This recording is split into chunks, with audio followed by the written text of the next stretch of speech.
there is the assertion that I did not answer Senator Franken's question honestly at my confirmation hearing. Colleagues, that is false. I can't say colleagues now.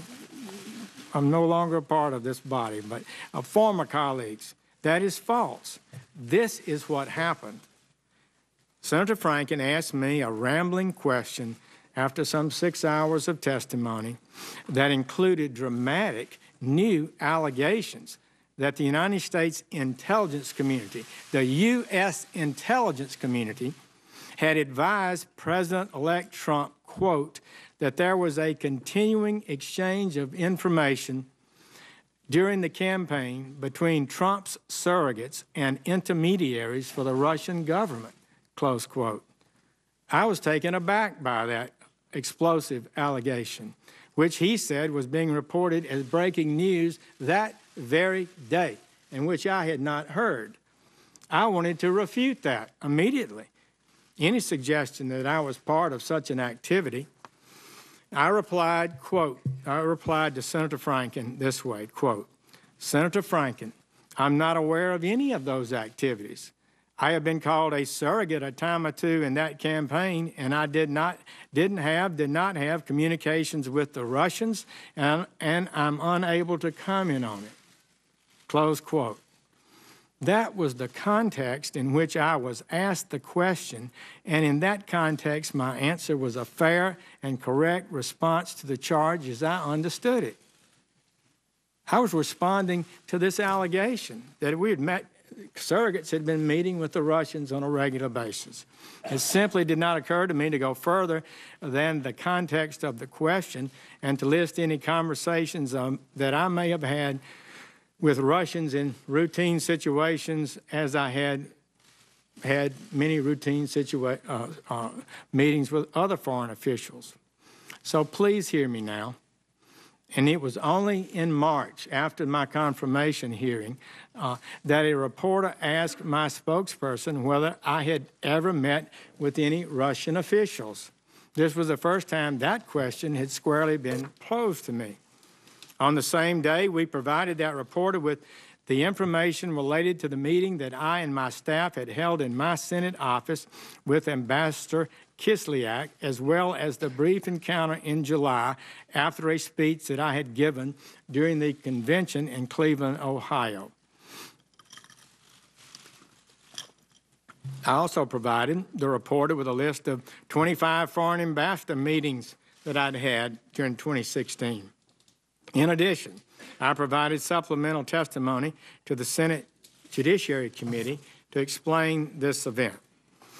So I readily acknowledge these two meetings, and certainly not one thing happened that was improper in any one of those meetings. Let me also explain clearly the circumstances of my recusal from the investigation into the Russian interference with the 2016 election. Please, colleagues, hear me on this. I was sworn in as Attorney General on Thursday, February 9th. The very next day, as I had promised to the Judiciary Committee I would do, at least at an early date, I met with Career Department officials, including a senior ethics official, to discuss some things publicly reported in the press that might have some bearing on whether in this case. From that point, February 10th, until I announced my formal recusal on March 2nd, I was never briefed on any investigative details, did not access any information about the investigation. I received only the limited information that the department's career officials determined was necessary for me to form and make a recusal decision. As such, I have no knowledge about this investigation as it is ongoing today, beyond what has been publicly reported. I don't even read that carefully. And I have taken no action whatsoever with regard to any such investigation. On the date of my formal recusal, my Chief of Staff sent an email to the heads of relevant departments, including by name to Director Comey of the FBI, to instruct them to inform their staffs of this recusal and to advise them not to brief me or involve me in any way in any such matters. And in fact, they have not. Importantly, I recuse myself not because of any asserted wrongdoing or any belief that I may have been involved in any wrongdoing in the campaign, but because a Department of Justice regulation, 28 CFR 45.2, I felt required it. That regulation states in effect that department employees should not participate in investigations of a campaign if they served as a campaign advisor. So the scope of my recusal, however, does not and cannot interfere with my ability to oversee the Department of Justice, including the FBI, which has an $8 billion budget and 35,000 employees. I presented to the President my concerns and those of Deputy Attorney General Rod Rosenstein about the ongoing leadership issues at the FBI, as stated in my letter recommending the removal of Mr. Comey, along with the Deputy Attorney General's memorandum on that issue, which have been released publicly by the White House. Those represent a clear statement of my views. I adopted Deputy Attorney General Rosenstein's points that he made in his memorandum and made my recommendation. It is absurd, frankly, to suggest that a recusal from a single specific investigation would render the Attorney General unable to manage the leadership of the various Department of Justice law enforcement components that conduct thousands of investigations. Finally, during his testimony, Mr. Comey discussed a conversation that he and I had about the meeting Mr. Comey had with the President. I'm happy to share with the committee my recollection of that conversation that I had with Mr. Comey. Following a routine morning threat briefing, Mr. Comey spoke to me and my Chief of Staff.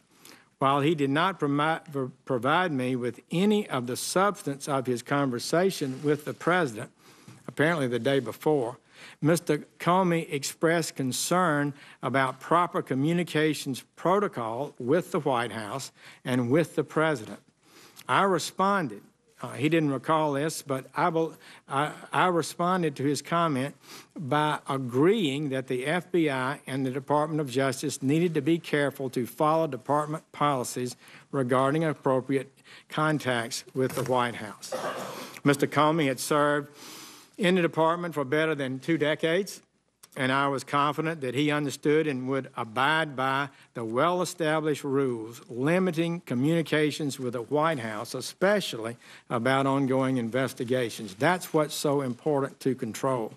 My comments encouraged him to do just that, and indeed, as I understand it, he in fact did that. Our Department of Justice rules on proper communications between the Department and the White House have been in place for years. Mr. Comey well knew them. I thought and assumed correctly that he complied with them. So I'll finish with this. I recused myself from any investigation into the campaign for president, but I did not recuse myself from defending my honor against scurrilous and false allegations. At all times throughout the course of the campaign, the confirmation process, and since becoming Attorney General, I have dedicated myself to the highest standards. I've earned a reputation for that, at home and in this body, I believe, over decades of performance. The people of this country expect an honest and transparent government, and that's what we're giving them. This president wants to focus on the people of this country to ensure they are treated fairly and kept safe. The Trump agenda is to improve the lives of the American people. I know some have different ways of achieving this and different agendas, but that is his agenda, and it's one I share. Importantly, as Attorney General, I have a responsibility to enforce the laws of this nation, to protect this country from its enemies, and to ensure the fair administration of justice. And I intend to work every day with our fine team and the superb professionals in the Department of Justice to advance the important work we have to do. These false attacks, the innuendos, the leaks, you can be sure will not intimidate me. In fact, these events have only strengthened my resolve to fulfill my duty to reduce crime, to support our federal, state, and local law enforcement officers who work on our streets every day. Just last week, it was reported that overdose deaths in this country are rising faster than ever recorded. Last year was 52,000. The New York Times just estimated next year will be 62,000 overdose deaths. The murder rate is up over 10%, the largest increase since 1968. Together, we are telling the gangs, the cartels, the fraudsters, and the terrorists, we are coming after you. Every one of our citizens, no matter who they are or where they live, has the right to be safe in their homes and communities. And I will not be deterred. I will not allow this great department to be deterred from its vital mission. Thank you, Mr. Chairman, Ranking Member Warner. I have a great honor to appear before you today, and I will do my best to answer your questions. General Sessions, thank you. Thank you.